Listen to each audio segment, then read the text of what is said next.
ভোটের আগে প্রচার সভায় শুভেন্দু অধিকারী জানিয়েছিলেন, বিজেপি সরকার গঠন করলে ধর্ষণের মতো অপরাধে কোনো রকম ছাড় দেওয়া হবে না। অপরাধীদের বিরুদ্ধে দ্রুত পদক্ষেপের বার্তা দিয়েছিলেন তিনি।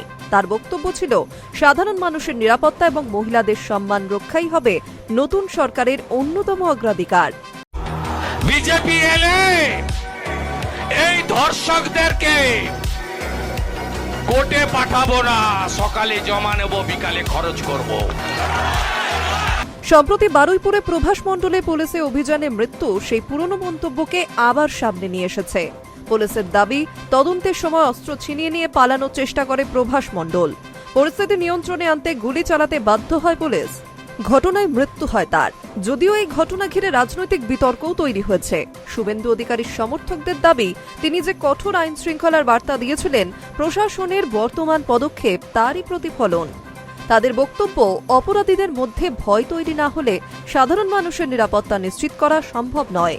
অন্যদিকে বিরোধীদের একাংশ প্রশ্ন তুলেছে, আইনের শাসনে অপরাধের বিচার আদালতের মাধ্যমেই হওয়া উচিত।